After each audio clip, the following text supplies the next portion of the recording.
Ladies and gentlemen, my name is XPC Reaper, and today we're taking a look at Tom Clancy's EndWar for the library card. Now, let's look at the options menu. By the way, I should apologise if my commentary seems even more disjointed or possibly even lethargic today. It's just, I've been out in the sun and, you know the way it's a sunny day. I really should have recorded before I went out into the sun, because the sun will just make you tired. It'll make you want to sleep almost. Now, you're probably thinking, this is good. You've got a whole pile of rebindable keys. This is actually really nice. But here's the thing. You only really need to know space and tab for this pretty much. And alt for your free look. Display wise, you're thinking resolution and what's that overall quality high? Don't worry, there's an advanced video setting. You've got dynamic shadow MSAA, you've got texture filter shader level, bloom motion blur, distortion LOD level, and your particle quality. Now, here's my problem with this. A lot of things are grouped together. So what's distortion? Okay, what distortion? What is that?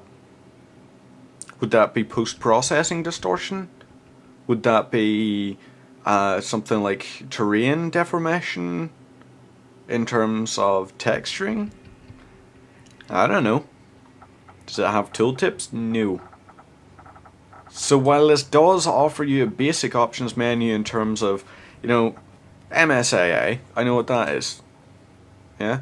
Dynamic shadow, I know what that is. Okay. Texture filter, high, low, or medium. Probably texture quality, you would say, wouldn't you?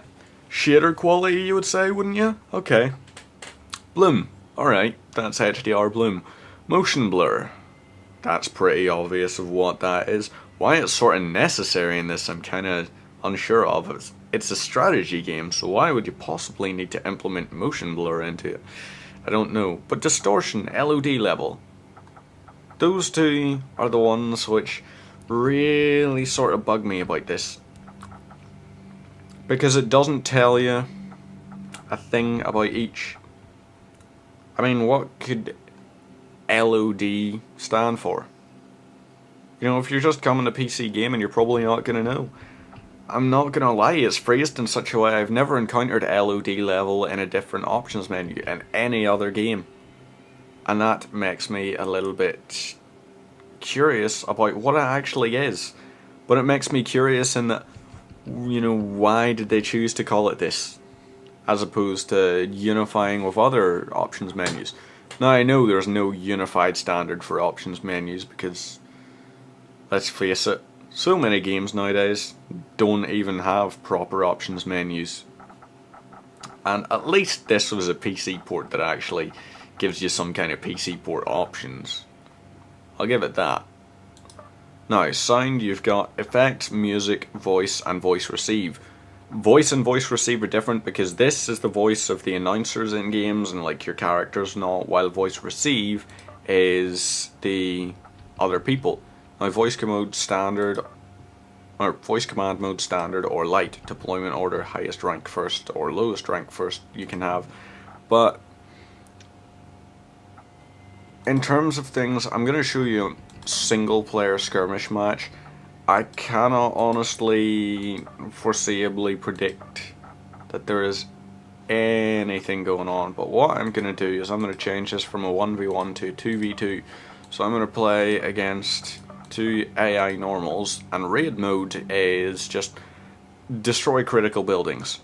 So what I have to do is destroy Sierra, Alpha, Bravo, Delta, or Foxtrot. I'm not sure how many I have to destroy, but needless to say, I have to destroy them. So let's click start. Now, okay, still recording, good. The reason I'm checking that everything's still recording is because there was a problem yesterday where for some reason it stopped me recording as soon as we left the options menu, and it wasn't down to my hard drive. I think I hadn't changed any options, so that made me wonder, well, what? Why'd that happen? So I'm going to basically outright go for a pile of attack choppers. Now, okay, Task forces, I am going to go for airborne task forces, right? And that means like you can choose task forces, and you can choose like you could have a whole pile of different ones. Like your assault is your standard, so the artillery engineers or gunships, depending on who you're playing as, will have secondary attacks. Gunships and riflemen have secondary attacks. Tanks and transports secondary. Engineers and transports secondary. Or tactical has a UAV attack and an artillery secondary attack. I'm going to stick with this. Now let's click ready. Please stay recording. Yes. Okay, gathering information. Yes, still recording. Now, let's press Alt first off. Jesus, Alt is... Oh, that's how Alt is working out for us. Nope, I'm still constrained to actually working within a certain grouping. So what I'm going to do is I'm going to select my 3 chopper groups, and I can see the enemy have combat drones over that way. So they've got access to combat drones, but those combat drones are generally anti-infantry. They're very much focused on shooting infantry as opposed to taking on 3 groups of gunships, for example. Now that means, since they're not used to taking on our boys, they're going to be pretty ineffective, wouldn't you say? And actually that's not necessarily quite true, because the shields have come down on some of my guys. Right, so my choppers are now actually taking fire. I would very much like it if my AI partner were to consolidate his attacks and sort of focus on the same guys as I'm focusing on. Right, so we've taken down one of those. Where are my AI partners? Okay, so my AI partners aren't even bloody doing the same thing as me. They're sitting attacking enemy gunships, and they didn't request assistance or everything. You know, a lot of the time what you find about this, oh crap, they've got hostile transports, joint common missile, right, fire these missiles. I want those transports eliminated because they are dangerous to my gunships. And you see that it's coming up like heavy damage. What happens is, when you take an enemy down a certain amount, what it'll do is it'll basically put them into a retreat thing, where they will no longer be able to engage in combat. Now, they were kind enough to take out the combat drones. Those tanks took out the combat drones, which means I can use my gunships more effectively to take down this standard structure. Now I have to destroy, how many? Is it 2 I have to destroy? I think it's 2. So what I can do is I can use my gunships to attack this. And I'm only taking fire from one of those. So the AI has a degree of autonomy, but the autonomy is focused primarily on itself. I can't tell them where they want to send their boys, and I can't request backup to my boys. So you really find yourself going along with the AI, and you have to do what they're saying. But unfortunately, on lower difficulty with the AI, they're not necessarily all that intelligent, you know? I mean, those tanks, they've just been sitting there idly for a while. Do you want to assist with anything particularly, lads? You know, it'd be wonderful if you did. I would absolutely love for that to be a thing you guys do. Now, what way things are done in this, it's a rock, paper, scissors mechanic. So infantry are going to get taken down by gunships and transports quite easily, but they're alright against infantry. Whereas engineers are going to be effective against tanks and transports, and to a degree gunships. But they're infantry again, so bullet-based weapons will be able to take them down. Now your transports are extremely effective against gunships because they're using a high rate of fire bullet-based weapons, which just basically means they're going to chain gun everything out of the sky, aren't they? And then since they're using bullet-based weapons, you know, that's going to be effective if you're taking on lightly armoured stuff. But what happens if there's a tank? You know, tanks are a little bit more armoured, wouldn't you say? Now, since the tanks are more armoured, they're going to require explosive weapons to take them down. And you know, that's, of course, that's very reasonable, using explosives to take them down. Now, I have to wait on these boys to actually start heading up this way. And as these guys head up this way, they've got transports that are going to be hopefully drawing the fire of some of those transports. And what I'll be able to do is I'll be able to use my missiles to assist and take those guys down. Now, you can see there's a reserves thing, and what the reserves does is it means how many groups you're going to be able to redeploy. So for example, if I call in one of these, that'll use up that reserve spot, and I don't get those back. Reserve spots are finite, so managing your guys is critical to the success of a mission. There's no way around that. Now, they've got transports coming in. I really don't want to be on the front line when those transports start firing. I want them to start firing at the transports, for example, so that I can use my gunships and take them out without as much reprisal. Since this is the raid game type, obviously we're not able to use our artillery. Otherwise it would just be a little too easy, don't you think? Firing heavy amounts of artillery shells down on these particular people. Now what I'm gonna do is I'm gonna get all my choppers to start firing missiles at these boys, because unless you're utilizing your active abilities and all, you're not as effective a combat group as you potentially could be. And if you're not an effective combat group, you're not going to do well, straight up. Now, these guys are finally managing to get their transports through. What I want to do is, since they've got access to transports and infantry, I want to bring in tanks and transports, don't I? I want something to effectively counter that. Now, they've got a hostile guard brigade, and they've got riflemen, and they've got transports. But I'm going to be able to tank and transport those boys. The explosive splash damage of my tanks is going to be really effective against groups of infantry, and for when it's getting lower and lower numbers, my transports are going to be able to pump a lot of rounds into their boys, aren't they? Since they're using chain guns. So I've dropped in those boys. What we're going to do is just move everyone we can up the way. Now we've got another 8 minutes remaining, and we have to destroy how many? We have to destroy another 2, is it?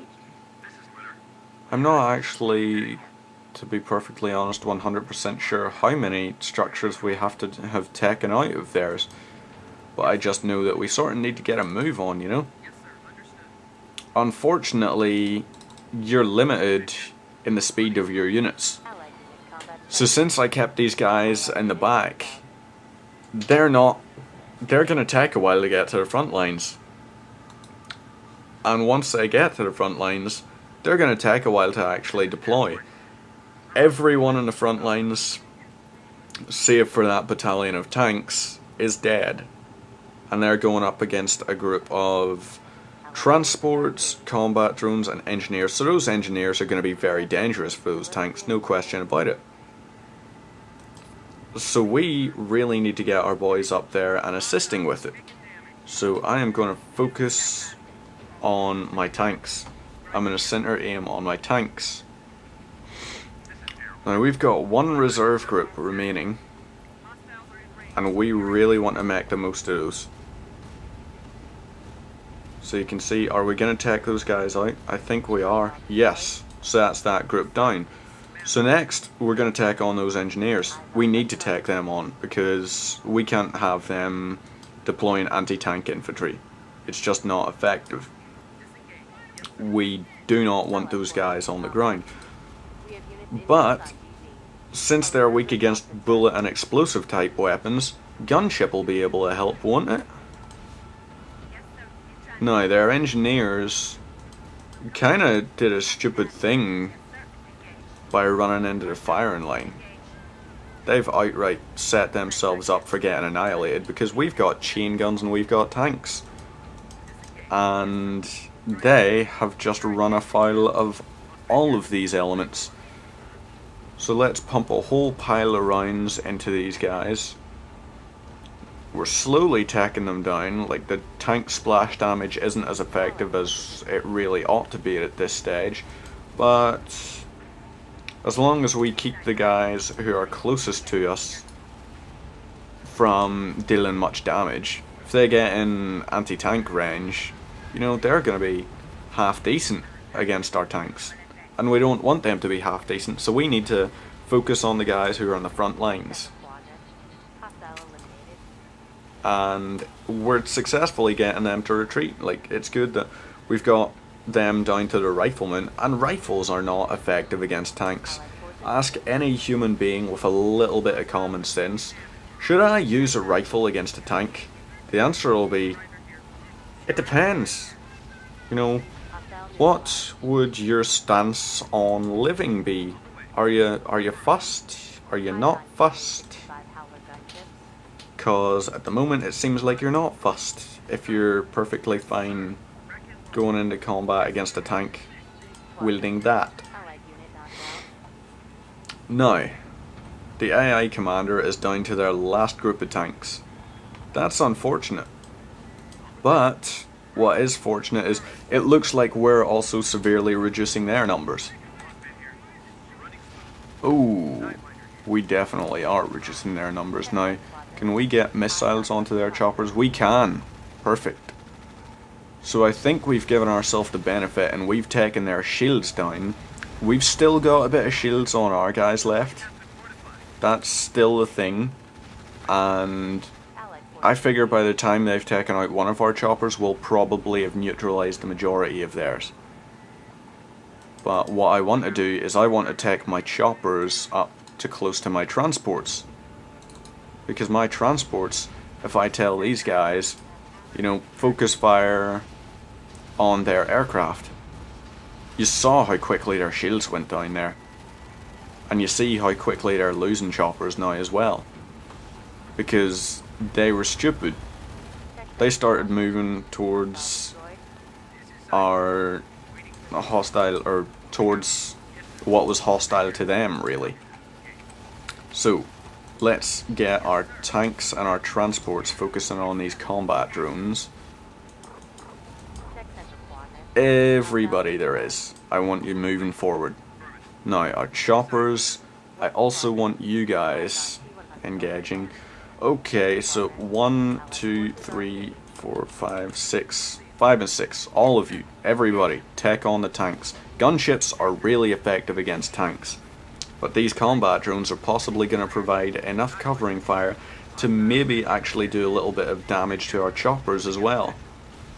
Now our tanks are losing out very quickly and very effectively. They're getting taken down. There's no question about that. But I think after that, they're out of reserves. Which means we can basically, if we take out their guys quick enough, we've won the mission. Now, that's alright, those guys are taken down. Group 5, I want you taking those guys out. And Group 6, I also want you taking those guys out. Now, choppers, you shouldn't have moved there. Okay, we got victory actually because we eliminated all the hostiles. So you could destroy a set number of buildings, or you can destroy all of the enemy's units. But what I didn't talk about in this game, and I really should have at least mentioned it, is the game is capable of being controlled by your voice to a limited degree. Like, you can say, for example, Unit 1 attack Sierra, for example, and what that'll do is it'll recognize each bit individually. Unit 1 attack Sierra. So what that'll do is it'll, without you having to click anything, it'll tell Unit 1 to automatically move to attack Sierra. And it's kind of cool having the ability to just sit there and you can just play the entire game really by holding spacebar and releasing it whenever you've set the order to do what it wants to do. I'm going to quickly enter online. Okay, you know what? Online key code. I'm not alt-tabbing out to find that. I've already got a Ubisoft.com account. But being perfectly honest, I would be skeptical if people still play this game. In multiplayer, it's basically the same as skirmish, only you're playing against other people, and I would be very much surprised if this game was edged and it's still retained that multiplayer community. There might be a number of people playing it, of course. There's definitely the possibility that that is a realistic thing, that Tom Clancy's EndWar still has a multiplayer community. But, you know, if you're wanting a strategy multiplayer game, this is not it. If you're wanting multiplayer strategy, you're going to be looking towards the Command and Conquer titles. You're going to be looking towards StarCraft, for example. Maybe even the Warcraft 3 games, if you still want to play the multiplayer in those. And there are still a number of people who do. But Tom Clancy's EndWar, I don't think, was received with enough praise or even enough advertisement that the game would still have a thriving community. You'll maybe find a couple of matches, and that might be it for you. But of course, if you and a friend both has this, and you're at each other's house, I should point out, play LAN. This is actually a game from back in the days when LAN was a viable thing, and it was actually still implemented in games. Being able to play over a local area network, I figure, is a great benefit to this title. Because this is the sort of thing, if you're playing it on a laptop and you go to your friend's house and you and your friend are sitting there and you've got beers or Red Bulls and you've got your 5,000 bags of crisps or whatever sustenance is required for a LAN party these days, LAN is a nice thing to have. And if you're looking for a strategy game with that capacity, go for Tom Clancy's EndWar. It's rock, paper, scissors, only played out with a little bit more strategy and with a cool interface to it.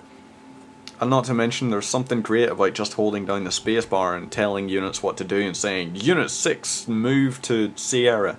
And then it going, roger that, and moving Unit 6 to Sierra. That's cool. It's nice that it's there. It's not necessary. In no way do you actually have to use it to beat the game. But it's cool.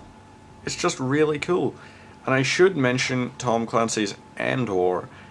This single player campaigns, including the Prelude to War story missions and the World War III campaign, this is going on in the same timeline as the Ghost Recon Future Soldier titles, I believe. I believe that the Ghost Recon... I think it is, because I think you're fighting against the Bodark. Yeah. So this is giving you the campaigns, the Tom Clancy's Ghost Recon campaigns, from the perspective of you're someone who's overseeing everything. You're playing it from the point of view of the commander, whereas in Ghosts you play from the point of view of the Ghosts. In Hawks you're playing from the point of view of the Hawks squadron. And it's really nice that all of those gel together. So if you want to learn a bit more about the campaigns and the backstories behind the World War III campaign out of any of those titles, EndWar will actually provide you with that from a strategy element. And I think it's something that more titles, more IPs need to actually do, is bring things together in multiple different environments. So that, okay, you're not good at shooters, and so therefore, you know, you only played Ghost Recon for the plot, because you liked the writing of Tom Clancy in the Ghost Recon series. And, you know, you're more of a strategy gamer, and you want to see that from perhaps a strategy aspect. You would love to say, You know, Tom Clancy's Ghost Recon Future Soldier was a brilliant title, but I thought it was brilliant because of the storyline, and I didn't think it was good as a shooter. Well, okay. Do you want to see the story from an overhead commander perspective? Then play this. Do you want to see it from the perspective of pilots who are running missions? Play the Hawks game.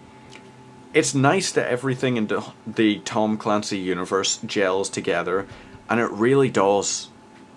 Because every single part of it, whether it's Rainbow Six Vegas, whether it's something like Ghost Recon Future Soldier, whether it's EndWar, whether it's Hawks, all of those are just individual jigsaw pieces, and they all come together to create this really brilliant picture. And you might think, you know, well, each game is a brilliant picture of its own. Yeah, but that's the thing. It's just one jigsaw piece. So if you want a true Tom Clancy written storyline, and you want everything in that World War III campaign, but from a strategy aspect, or even if you don't like strategy, if you just want to add to the storyline and learn a bit more about it, this is still an easily accessible title. At no point is this game unfair, imbalanced, or just generally unfun. This is very adept at what it does. And what it does is plays like a strategy game. But it's not Europa Universalis level. You're not talking about you need to go into this with a master's degree in business management to be able to play this. Because it's quite simply not true. In this, you can come in and you can be the most human being on the planet. And for the record, that was more along the lines of as in, I'm not saying like you have to be boring. Some people use as that. I'm talking about you need to be you know, you need to be unintelligent or something. You can play this game without any semblance of strategy, and as long as you're able to go, well, you know, rock beats scissors, but paper beats rock, you've got the basics of the game down already. So, if you're looking for a really fun and detailed rock, paper, scissors, lizard, Spock, because there's more than 3 classes in this, there's like 5 different types of things which can be done. If you're looking for that in a top-down, well, it's kind of top-down, you can change about the angle of the camera and everything, but if you're wanting that from an overhead strategic aspect, which is going to give you really pretty looking battles for each thing, then, you know, this is far from bad at it. This is a title that I would recommend, to be perfectly honest. Now, you can pick it up. It's available on a wide number of different sites. If you want to wait for it to go on sale, I think usually when this goes on sale, it's down to about £3 or something. You can pick it up in the Tom Clancy collection, which will give you Ghost Recon Advanced Warfighter, I believe it's the first one. It'll give you Hawks. It comes with Rainbow Six Vegas, and what was the other one? Splinter Cell Chaos Theory, was it? No, Double Agent, that was it. If you want all of those in a bundle together, like, it does come in that pack. You can find that available. I believe you can pick it up in retail stores, but if you don't want to go to a store because you're some kind of a hermit, or maybe the store's too far from you, you know, it's available on stuff like Gamersgate, third-party retailing sites. You'll be able to pick it up from them. Just pick it up. It's cheap enough. I don't see where you could really go wrong with it, because it's something like £5 nowadays. And in the town, what'll £5 get you? £5 will get you maybe a burger and chips, and that'll last you for maybe about 4 hours. That'll be 4 hours of sustenance for you. Tom Clancy's EndWar, if you're a fan of Tom Clancy, is going to give you probably, I would say, 8 to 10 hours of good storyline, and like on top of that, it's got the skirmish modes and everything. 8 to 10 hours for £5 is a little bit better than, say, 4 hours. So there's my reasoning on the budgeting behind it, and you've already got my endorsement, so all that's left for me to do now is to actually say thank you very much for watching the video. If you're looking for gameplay videos on anything really, I am also producing content alongside MetaWolf Gaming over on their channel. I will not link it here, but what I will do is I will link it on the Facebook page anytime any of that comes out, and I will sort of cross-link between the two. So if you're wanting gameplay stuff like Left 4 Dead, all that, go over there. If you're wanting to see reviews and commentaries, of course stay on this channel, on Trojan Horse Gaming, because that's where I'm producing the reviews for. All the other stuff, which requires no brain power whatsoever to watch, that's over on MetaWolf Gaming. And I'm not saying watching Let's Plays is brainless. I'm simply saying if you know anything about me, Kieran, Shane and Michael, you'll know we're brainless enough. So, thank you very much for watching. I will see you next time.